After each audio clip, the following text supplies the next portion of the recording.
Today we're stepping into the world of Walden Retreats, a breathtaking riverside escape in the Texas Hill Country that blends luxury, simplicity, and the timeless philosophy of Thoreau's Walden, to live deliberately. Henry David Thoreau's 2 years experiment in simple, self-sufficient living in a cabin near Walden's Pond was a book that blended a memoir, social commentary, and a spiritual quest, advocating for deliberate living and finding harmony and wisdom in nature to foster personal renewal and a deeper understanding of life.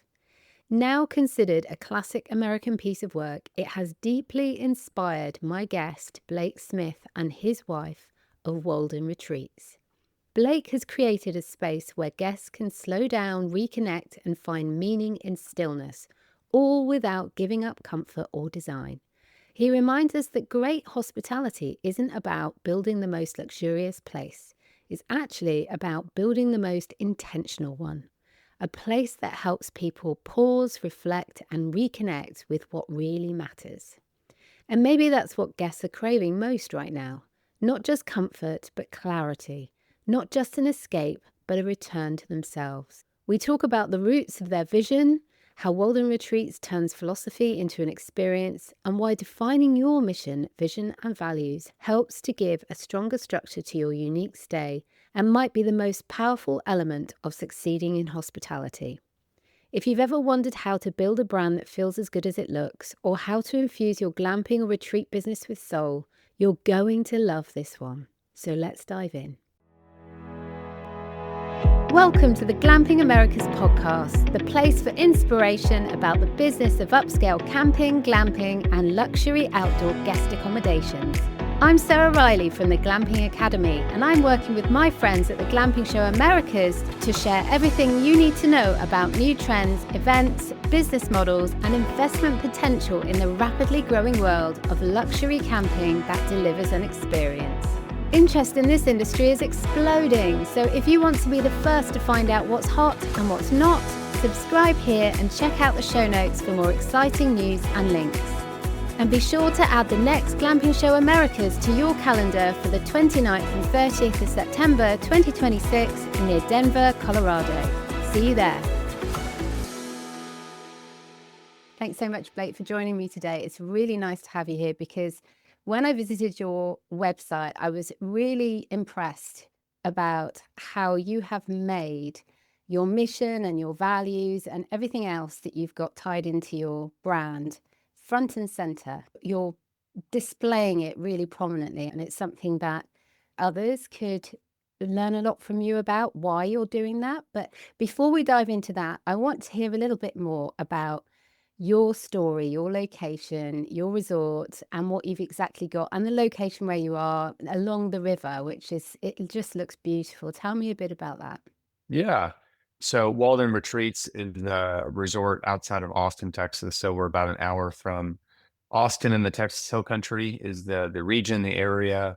We're on 96 acres on the Pedernales River, and we have 15 rooms and also an event facility, a small store where we do check-in and sell some various items for guests there. So yeah, my story of how I got into this is not your typical story, but I think they often aren't that way. So I actually, before this, was in business school, and the concept for what Walden became was a project for business, for a class project I had to use to pitch to a panel of investors at the end of the semester.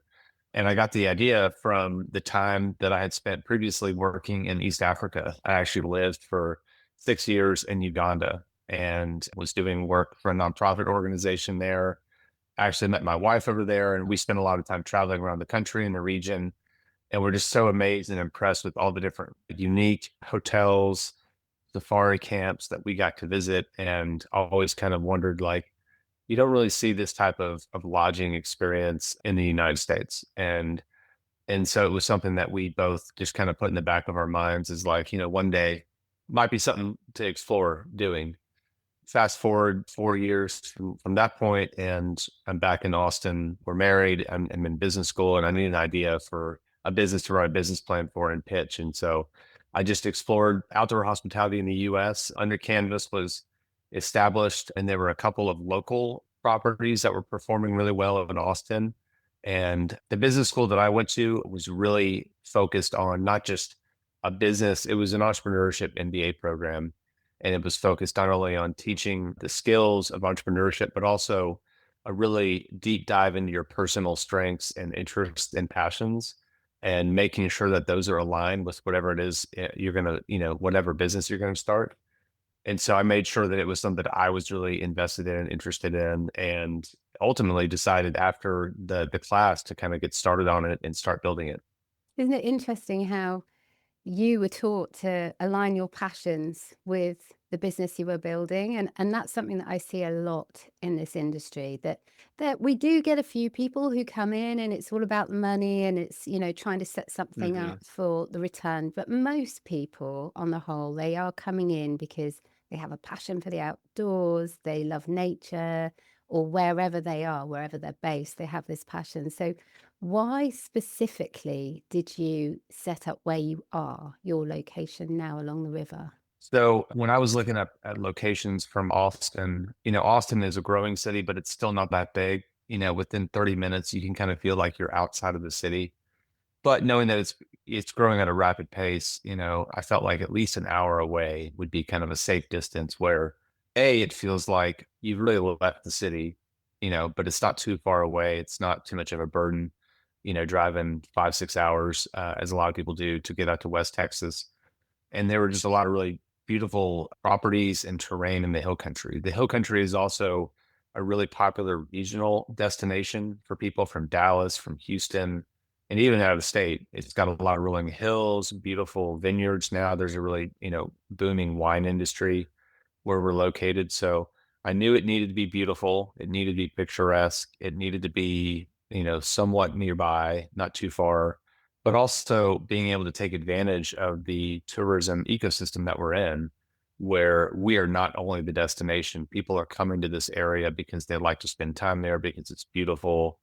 There's a lot of things to see and do. And on top of that, if they can find a unique place to stay like Walden, then that really, sweetens the deal for them. So there's a lot of debate about where glamping actually comes from.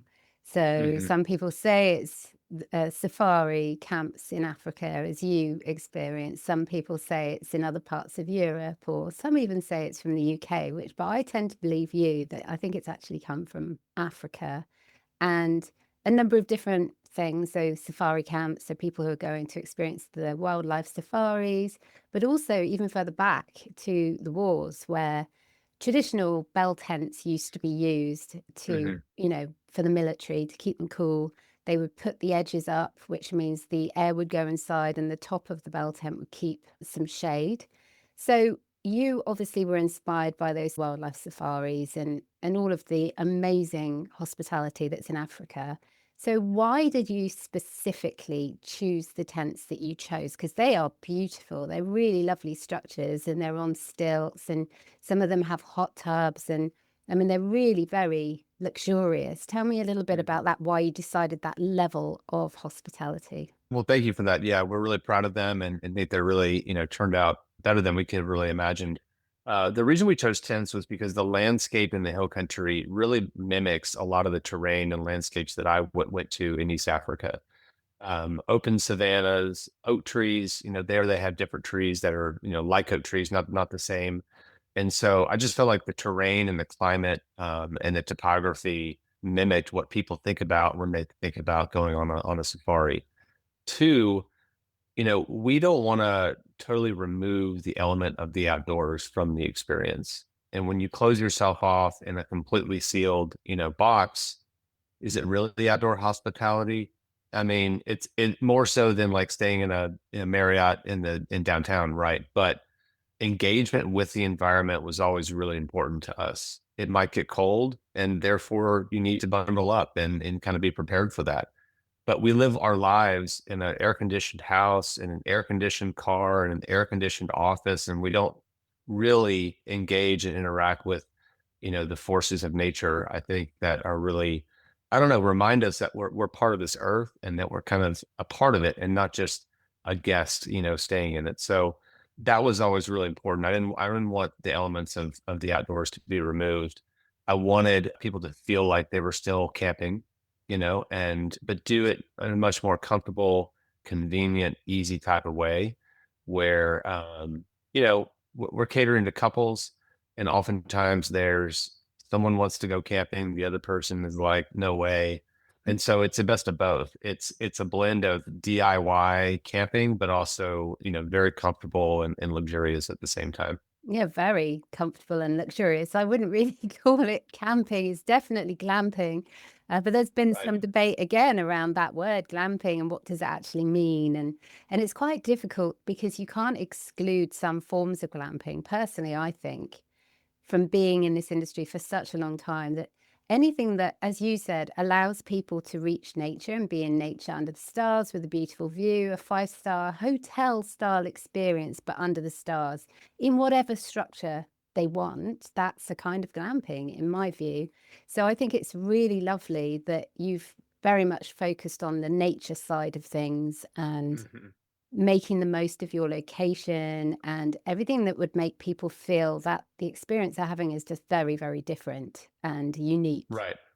And Right. so why weddings? Because I noticed that you do weddings and you've got a really lovely central area where people can come together. I mean, why specifically weddings? Is it because your audience, you're focusing on couples and romance? Is that something?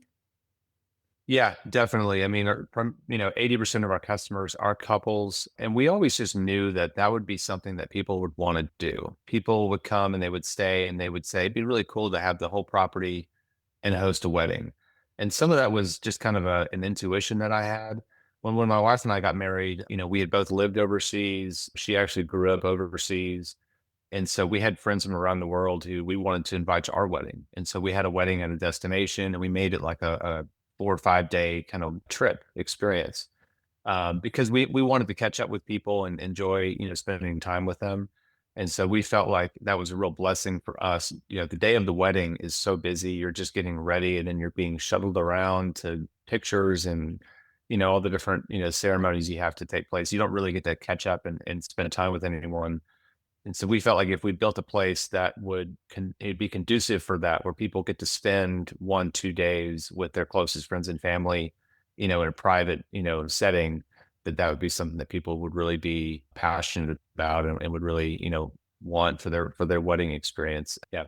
I really agree with that because at a wedding, you just feel like you've spoken to everyone for maybe 5 minutes Hmm. and you haven't Right. had any Right. quality time with anyone. So the thought Yeah. of spending those days, nights, evenings in this location to me is a great idea and a fantastic way to build your business model because people are going to want that and they're going to talk about that as well to others because people who are getting married, they're all in groups, all chatting about what are you arranging for your wedding and things like this. So the word of Right. mouth promotion there must be amazing, must be really good.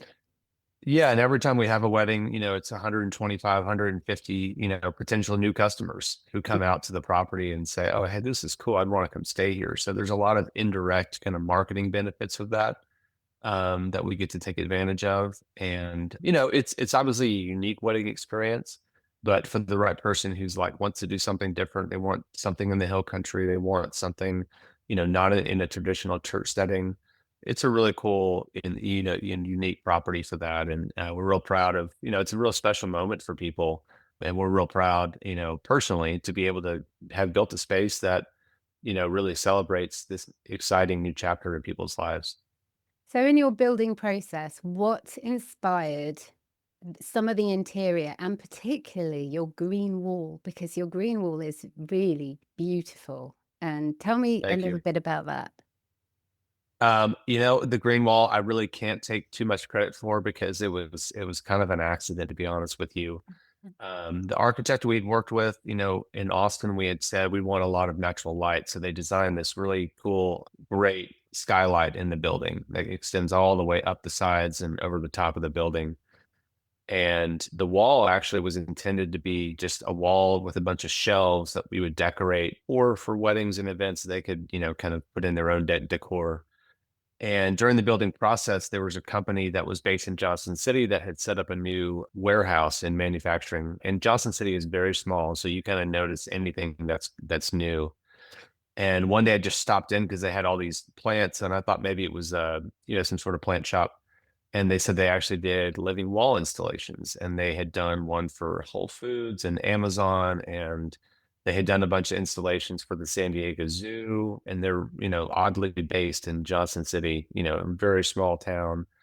And I said, well, look, we're about to make ground on this building that has this amazing skylight, that I think would be a great fit for a living plant wall. And I was looking for a way to make the building always be unique and different. And, what is something that we could do that would, make it stand out from other venues? But also, in the same way that we're trying to bring people outdoors, this is a way to kind of bring the outdoors inside, and feel like, there's greenery from the outside world in the space itself. So we kind of met with our architecture team, and it was a really great fit because, they got to be a part of the process during construction, which normally they're retrofitting their system into an existing building. So, and it was cool. They got to work on a project that was right there in their hometown, versus, several states away as they're used to. So, yeah, there's over 2,000 living plants, and there's an automated irrigation and fertilization system that they built and designed that, really maintain all the plant system. But it does take a fair amount of effort on our part. There's weekly trimmings, and sometimes we have to replant it. So it's not free. It does take work and does take time, but we feel like it's really worth it and makes the space really unique. Yeah, I can sense how that would feel and smell even with all those live plants in that room. Yeah. But more than anything, it's the fact that it's a Instagrammable wall. So in Yeah. marketing, people are constantly standing in front of it, taking pictures of themselves, selfies, family pictures, things like that. It's fabulous to do that and do a bit of promotion. Maybe if you have a hashtag or something and have the hashtag Right. within view, so people are actually then sharing the picture with your hashtag in it. I think these Right. kinds of things that is so easy to bring into a design of a unique hospitality business is so fabulous for marketing and promotional things. Right. Is there anything else that you've done that you've found that your guests really like to stand in front of and take pictures of, or line their family up and do those collection of selfies that they're going to be sharing in the wedding Mhm. photos, for example? Well, I'd say, the location and the property as a whole, when I was looking and thinking about the business long term, I was thinking, what are the competitive advantages that I will have when this business and this industry starts to grow? And the really only thing that you can defend against is the property itself. You can't create a new property, and it's very hard to find really unique places. So when we found the property, I think we had it under contract in the due diligence period for like 3 months. We did a lot of testing, and I just spent a lot of time out there thinking about, this is where people will stand. This is where they're going to want to take a picture on Instagram. And the property had all these little unique nooks and crannies and moments. Obviously, being on the river for anyone in Texas was just kind of dying to have some sort of access to water, especially during the summertime. So only thinking more like big picture, there were a lot of things that we thought about why this property was so compelling, because we knew that it would offer guests a lot of, just scenic, picturesque places for them to kind of document their stay and then tell their friends, and their friends see it. So things that we built, like, access down to the water. There's a road that goes all the way down there. We have a canoe. It's on the cliff of the river, which is really scenic and pretty. There's a big lookout, right above the water, where a lot of people stop and take pictures. We put up a sign. There's signs all over the property with quotes from Walden. And so that's something that people take pictures in front of. The first thing you see when you come in the gate is a sign, kind of our key kind of motto, I guess, from the book Walden. And so the little things like that are literally all over the property that, people like to explore and find. So let's talk about Walden now, because this Hmm. is a piece of literature that seems to have really inspired you because clearly you've named your retreat after it. And Right. and when you come to your website, you've got this lovely introductory video. I assume it's straight from the book that you've actually got an actor doing Walden's Right. words, and then Hmm. talking about how important that is to you and linking it to your business. So tell us a little bit about that, and why were you inspired to bring that literature which is a classic piece of American literature, into the very foundation of your business and why you are building it. So tell me that. So my first exposure to Walden was in high school. Had to read it for English literature, and wasn't like, oh my gosh, this is my favorite book. But the philosophy and the writings, the message that he's trying to make, I think resounded with me, and that's something that I kind of kept with my as I grew up and left and went to college, and then eventually made my way to East Africa, where life is operates at a much different pace there than it does here. And for all the things that I missed being over there, I really loved that element of things can slow down. You're outside a lot more there. And so when I thought about why I wanted to create a business that was giving people that sort of experience, it just kind of clicked. I was like, oh yeah, like there's this book Walden, and he left, his town, and he went out for 2 years, lived in the woods as a way for him to experience life kind of in solitude and by himself, and in a setting where he could really reflect deeply on his own personal journey. And I think that was a really pivotal kind of experience that he had that made what the words that he ended up putting in the book like so powerful. And I just felt like we're doing this to give people a break from like the hectic busyness of life, but also to do that in a place that allows you to really reflect about like, where am I going in life? How are my relationships? Am I doing all the things that I want to do, and really separate what it is that you do from who you are? I like to say like we're so good at learning how to do that we've kind of forgotten just how to be. So anyway, that just really kind of clicked with me when I thought about like the mission and the ethos of what I wanted the business to be. And then from a branding perspective, Walden was easy to say. It's relatively easy to spell.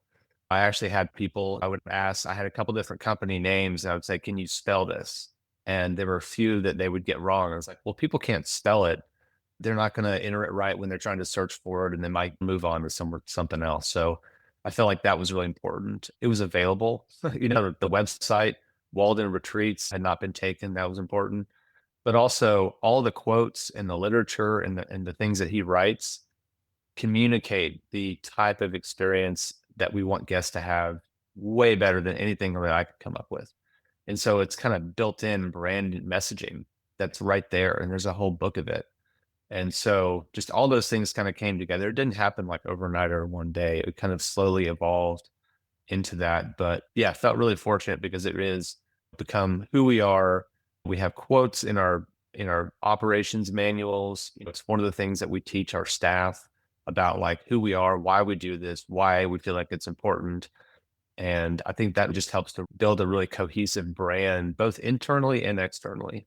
I think it's very, very clever and really very relevant now more than ever. Even though you set up, how many years ago did you originally start your business? 2018. So now with AI coming in, and that's really upsetting the apple cart. That's how we would say it in the UK. Right. Essentially, it means that people are going to find it harder and harder to become visible in the world of AI. So we have Hmm. lots of AI generated content.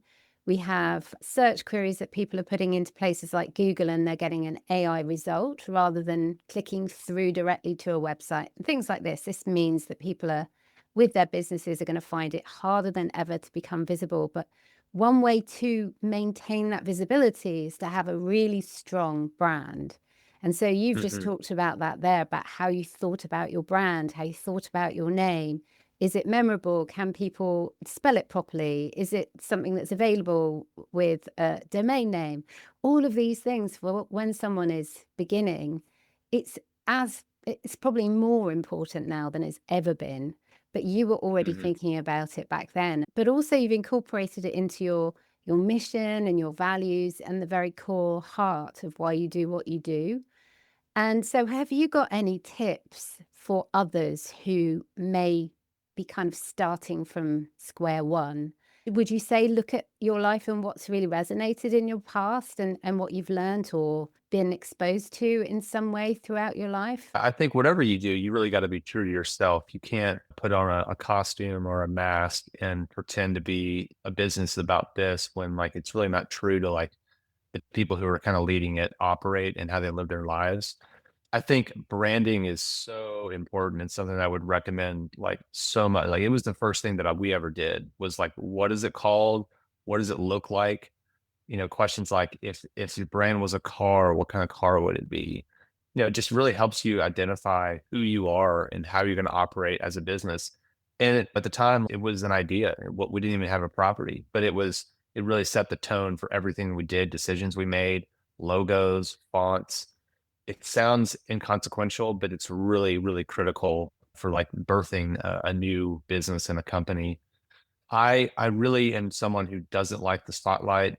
This is not about me. I don't want really my name to be associated with it. I like to operate behind the scenes. So I knew that it was never going to be anything about like my name or my personal story. But people do want to connect with authentic brands that feel like they have like a soul to them. Mm. And a lot of people do that with their own personal brand. But like I said, that's not really who I am. And that's not where I kind of feel like I thrive. And so trying to kind of replace that personal connection with a brand that has like a story and a real ethos that people can connect with, I thought was really important.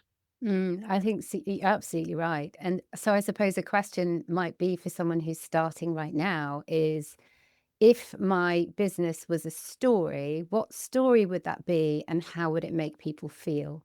Because it's the feel, isn't it? It's the emotion. How does that brand make me feel? And if we can create and generate those inspirational feelings, the feeling Mhm. maybe of simplicity, pulling back, looking at things differently from our normal day-to-day life, all of those things, that is the beginning of a brand development story. So Right.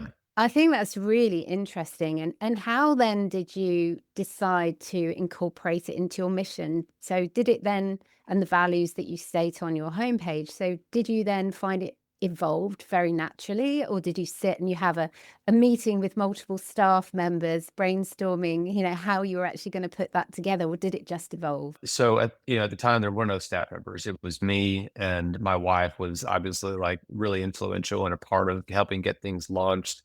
But in business school, like we spent a lot of time on like the core elements of like really successful businesses, and they all have like a mission and vision that's written down. It's on internal documents, and it can change. It's not set in stone, but like who are you? What are you trying to do? Why is it important? What do you believe? And how is that going to help you make decisions, small and big, down the road? So I spent time revising that, send it to friends, business school friends that I had just graduated with at the time, and obviously Walden being kind of the name and the inspiration for that helped form that. But it was my own writing and my own ideas, and I thought that I saw a lot of businesses where like I would go to their website and I'm like, I don't understand what you do. Like I'm not quite sure. Like in 10 seconds, can I figure out what it is that you do? And like our mission is to make the outdoor experience comfortable and convenient. Like that is what we're here to do. And we do that through creating these structures that are comfortable and beautiful, but still a little rustic and have campfires. And we don't have a restaurant. So you're going to be making your own meals in your room. So anyway, it was really, helpful to have that in writing from the get-go and help make a lot of decisions. And I'll say back to the Walden branding piece of it, the way that the tents are decorated and the way they look was like we use a lot of cast iron. Cast iron was a tool that was in everyone's home back in the day when Thoreau was living, and it's a kind of a timeless cooking piece and cooking tool. You can cook almost anything you want on it. It's durable. It's going to last forever.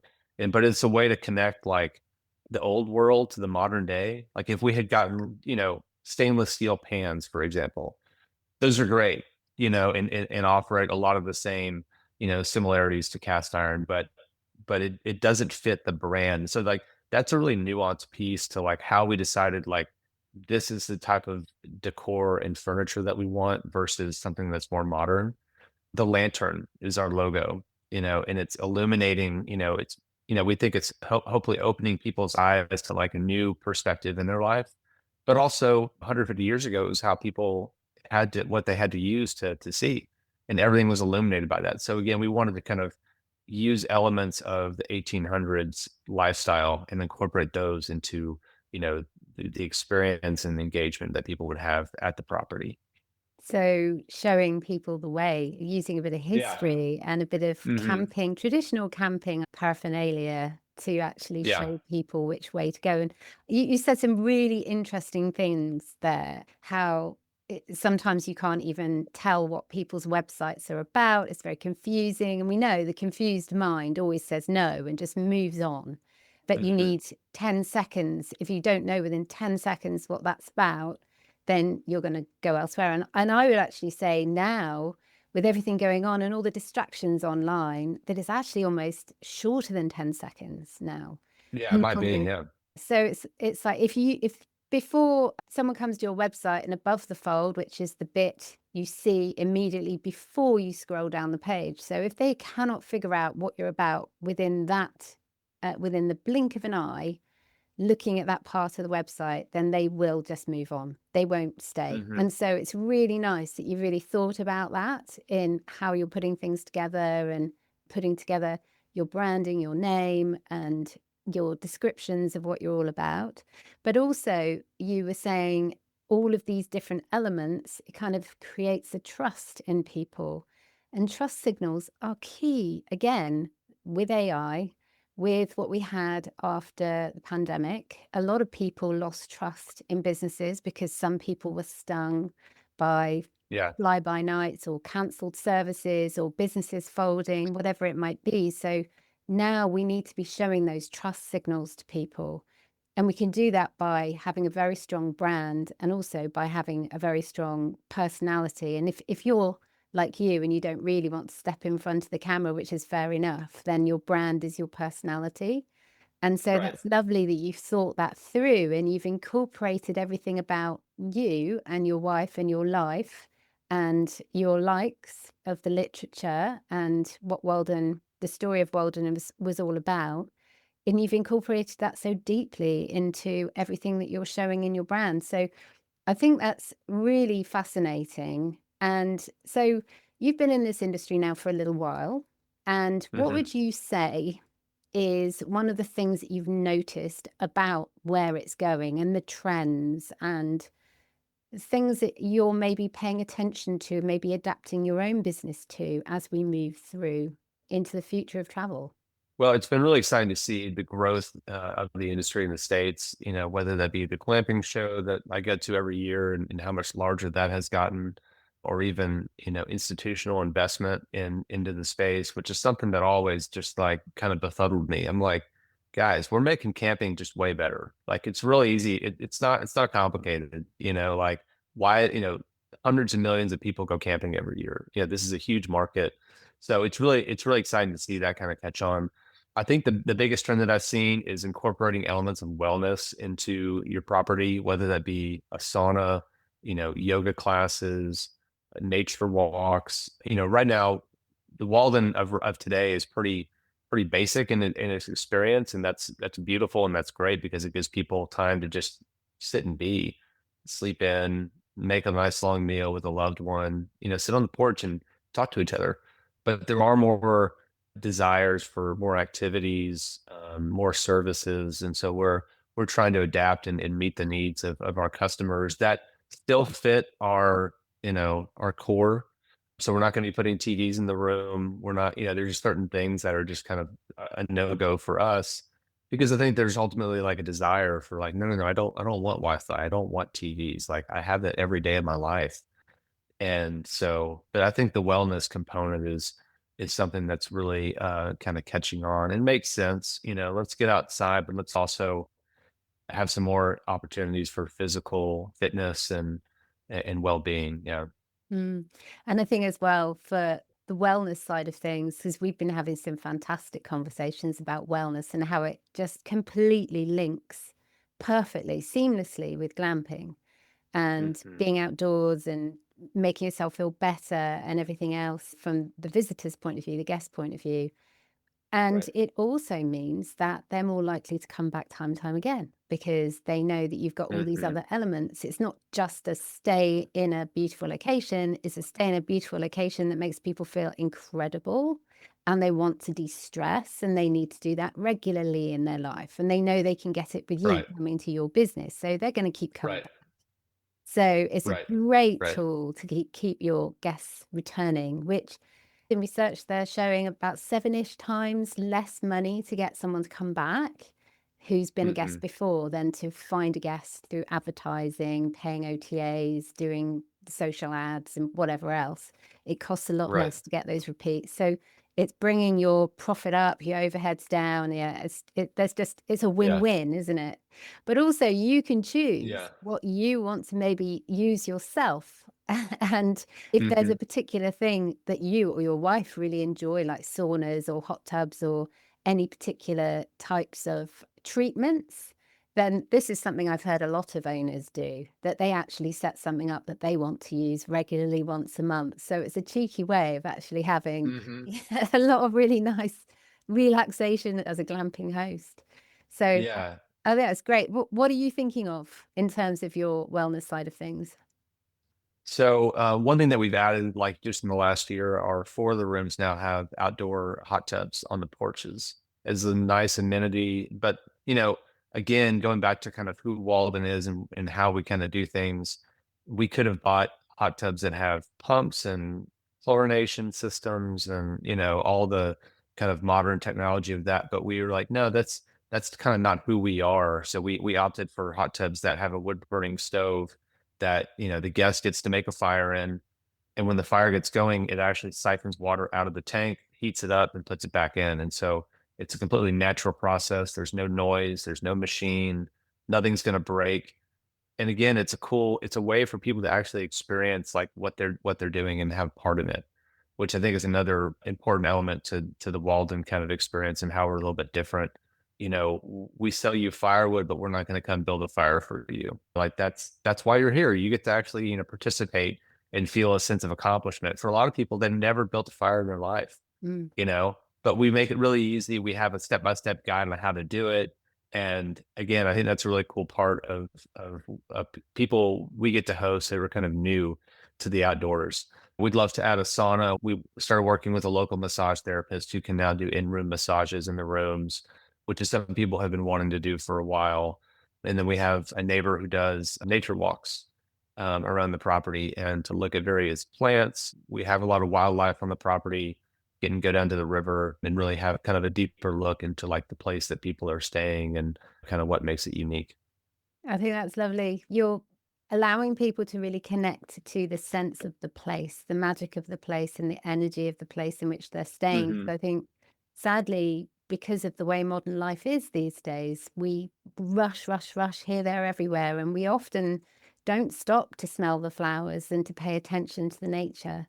And Right. now I think that's more than ever, it's so, so important. And in fact, there's lots of research now being released, scientific research, that shows that just that process, that tiny process of paying attention to the nature around you can really help to bring down your blood pressure, to remove all of the negativities of a high stress life. And they're simple things, which I think really is wrapped up in what Walden did when he first went into his cabin, isn't it? To remove Uh-huh. himself from the complexities of life and just to Right. shake it all off. So, yeah, I think it really works perfectly with what you've got going there.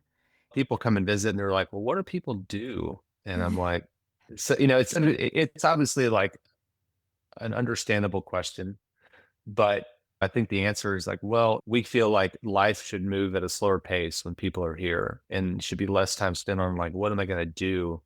And more of like, what are the things that I don't get to do in my daily life that now there's not a list of activities that I have to do today.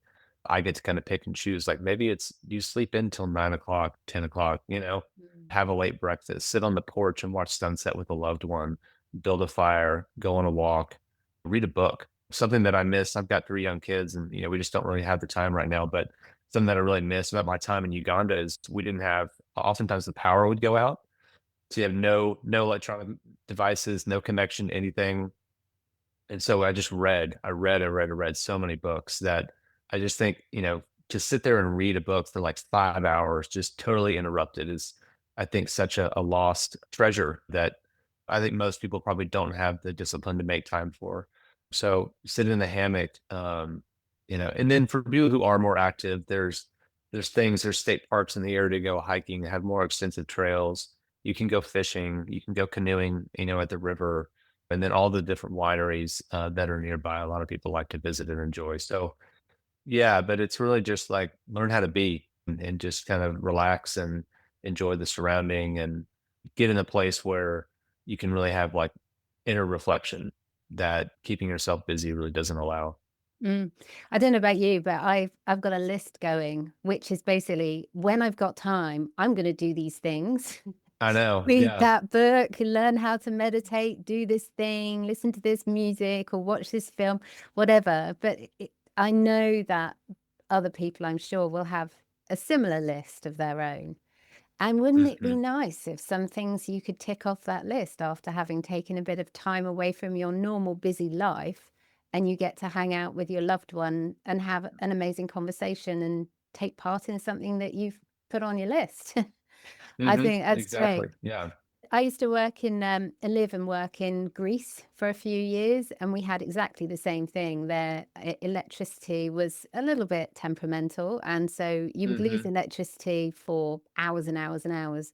And I would have to say that those were some of my most memorable and special moments when the electricity went out. In fact, we would actually look forward to it because it would mean the candles would Uh-huh. be lit, everyone would come together, Yeah. and we'd all be sharing all of these stories. It was yeah, it was absolutely the best part of it. So I can see how you Yeah. encouraging people to switch off is a great thing, even if people don't understand it at first.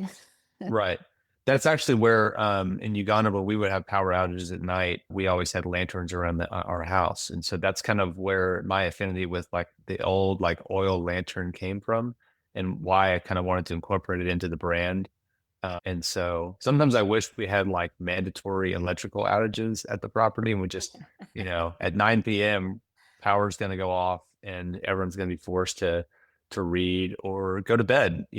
Technology kind of keeps people awake far too long these days.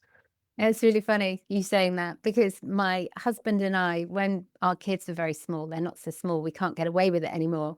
We used to Mhm. have a electricity cutout.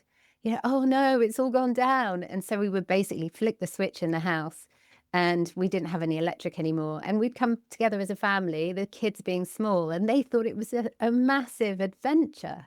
Even though Yeah. it was just that the lights were off and we had to get candles and then we were doing stories and everything else. But it seemed to really connect with their imagination and their Uh-huh. inspiration for life, their spirit for life. So for me, I'm sure that most people, after a few hours, start to really get the message of why it's important to switch off once they arrive with Hmm. you. So, what are you Yeah. most excited about over the next few years? Well, the property we have is 96 acres. So we have 15 rooms on a large piece of land, but we've really needed to kind of operate the business at its current stage and size to just kind of prove the concept, have a profitable cash flowing business model year after year. You can't just have a good season. So I'm excited that we've really hit our mark with that, and we're looking to expand and add more rooms, both for private events that we can't quite accommodate, corporate events. We do cater to couples predominantly, and we do allow kids ages 7 and older, but it's not really the property is not really family friendly. The terrain is pretty rugged, but there's an area of the property that we're looking to develop and add additional rooms to that would be more family friendly. And so I'm excited to open up new opportunities to families to get kids, outdoors and off their screens and just out running around, like they were kind of meant to be. And so that's what I'm working on now to expand the property here. And long term, I see a lot of potential for this brand to really grow into the outdoor hospitality space that is really continuing to grow and expand. So we're looking for new opportunities, new properties to serve other metropolitan areas around the US. So yeah, it's been a really amazing gift and journey, but it's obviously come with a lot of challenges and setbacks and unforeseen, obstacles. But you got to love hospitality. You got to love serving people. You have to love knowing that what you get to do makes people feel better about who they are and spend really precious quality time with someone that they love that's inherently limited, you know? So that is always kind of what has kept me excited and motivated. No, and you can't say better than that. No, I think that's such a rewarding thing to bring to people's lives through a business Yeah. that is also bringing Yeah. into your life too. So, yeah, Hmm. fabulous. So, if anybody wanted to find out more about your business and even book a stay or look at what you do with weddings, how would you say for them to get in touch with you? Website is a great place to start. Walden Retreats. There's different pages about our tents. If you're looking for like just an overnight stay or a private event or a wedding, and there's videos that kind of really helps visualize the experience for each of those type of stays, really well. So go there. There's inquiry forms you can fill out if you have an interest in either a private event or a wedding, and then you can click the book now button if you'd like to come stay with us, and we would certainly love to have you. Wonderful. So I'll include all of those links in the show notes for the episode. And Blake, it's been wonderful to chat with you today. And thank you so much for sharing your mission, your vision, your values, and everything else about Walden and how the literature has inspired you to do what you do today, which is incredible. My pleasure. We don't get to do this enough. And even myself, it's nice to take a step back and kind of rethink the journey that I'm on with it and what the business really means to a lot of people and get to share it and hopefully inspire other people to take a chance and get involved and start a business like this of their own. I have no doubt you will inspire listeners today, that's for sure. So thank you so much. Well, I appreciate the opportunity. And I guess we'll see you at the glamping show in a Oh, year. you definitely will. Good to speak to you. Dude, thanks a lot, Sarah. Bye.